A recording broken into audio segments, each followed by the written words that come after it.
আমার বয়সের একজন আমার কাছে আসছে, এসে তার ছোট্ট একটা ছিদ্র, একটা ছোট্ট হচ্ছে ক্ষত হাতের মধ্যে হয়েছে, আঙ্গুলের মধ্যে। খুব দামি গল্প। তা সেই ক্ষতটা দেখে মনে হচ্ছে যে ঠিক হবে কি হবে না। বলা হলো যে ভাইয়া তুমি এইখান থেকে অন্য জায়গায় যাও। অন্য ডাক্তারের কাছে গেছে। কোথায় যাব?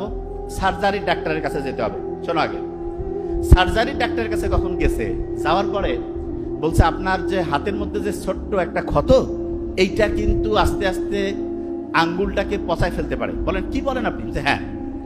বলছে তাহলে বাঁচার বুদ্ধি কি, যে আপনার আঙ্গুলটা কেটে ফেলতে হবে। তার আঙ্গুলটা কেটে ফেললো। আঙ্গুল কেটে ফেলার পরে সে ব্যান্ডেজ ট্যান্ডেজ করে বাসায় আসছে, চিন্তা করতেছে কয়েকদিনের মধ্যে সুস্থ হয়ে যাব।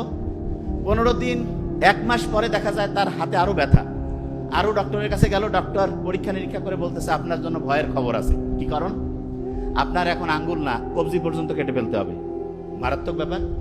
কবজি পর্যন্ত, যে বাঁচতে চাইলে কবজি পর্যন্ত কাটা লাগবে, কবজি পর্যন্ত কেটে ফেলছে। কেটে ফেলার পরে আবার ব্যান্ডেজ করে বাসায় আসছে। কয়েকদিন পরে আবার হাতে ব্যথা। ডক্টর বলতেছে আমি পারতেছি না, আপনি আরো বড় জায়গায় যান। বড় প্রফেসরের কাছে গেছে, যাওয়ার পরে বলতেছে আপনার হাতের এইটুক পর্যন্ত কেটে ফেলতে হবে। এইটুক পর্যন্ত কাটার পরে ওই প্রফেসর বলতেছে আমি তো জীবনে বহু রোগী দেখছি, কিন্তু এইরকম হাতে ক্ষত নিয়ে কোনো রুগীর দেখি নাই, যে আস্তে আস্তে একটা ছোট্ট আঙ্গুল, তারপরে হাতের কবজি, এরপরে হচ্ছে এই যে কোনোই পর্যন্ত কাটা লাগে, এরকম দেখি নাই। তা বলছে দেখেন আপনি জীবনে কোনো কিছু করছেন কিনা, একটু আপনি ভালোভাবে হচ্ছে কোনো ভালো মানুষের কাছে যান, যে দেখেন যে আপনার জীবনে আরো কোনো ব্যাপার আছে কিনা।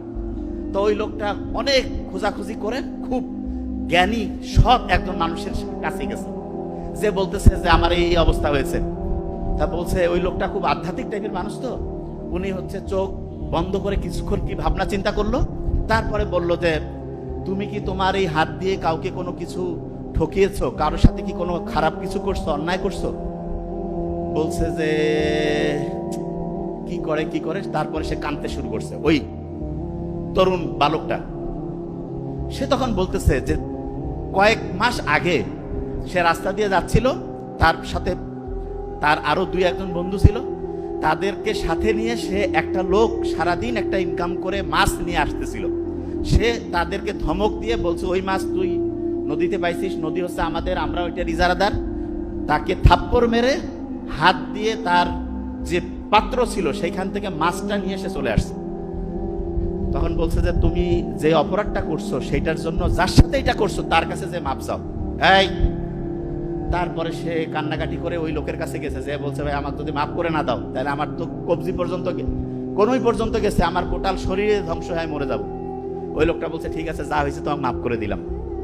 এর কিছুদিন পরে তার পরীক্ষা নিরীক্ষা হইলো, দেখা গেল তার হাতের যে সমস্যাটা ছিল সেটা থেকে সে দূর হয়েছে। আচ্ছা, এটা থেকে আমরা কি বুঝলাম? অন্যের কি উপকার করব না ক্ষতি করব? ক্ষতি করলে আস্তে আস্তে আঙ্গুল, তারপরে হাতের কবজি, তারপরে দেখা যেতে পারে কোন শরীরটাই শেষ হয়ে যেতে পারে না, পারে কিনা? আচ্ছা, এখানে একটা জিনিস বলি।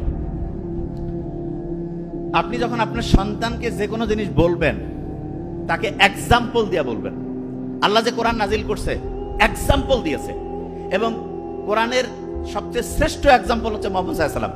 মুহাম্মদ সাল্লাল্লাহু আলাইহি ওয়াসাল্লামের জীবনটা কিন্তু হচ্ছে কোরআনের এক্সাম্পল। আপনি যখন আপনার সন্তানকে কিছু শেখাবেন, সেটার প্রথম এক্সাম্পল হচ্ছে আপনি। তার মানে আপনারা যে মা বাবা আছেন, ওনারাই হচ্ছেন আপনার সন্তানের জন্য প্রথম এক্সাম্পল। আপনি যেটা করেন আপনার সন্তান অটোমেটিক সেটাকে কপি করে। আপনি এটা বিশ্বাস করেন না? কপি করে। কিছু মা বাবা আছে না যে বাড়ির আশেপাশে যে কোনো কাউকে যদি দেখে যে একটু দুরবস্থায় আছে, একটু কষ্টে আছে, তাইলে হেল্প করে।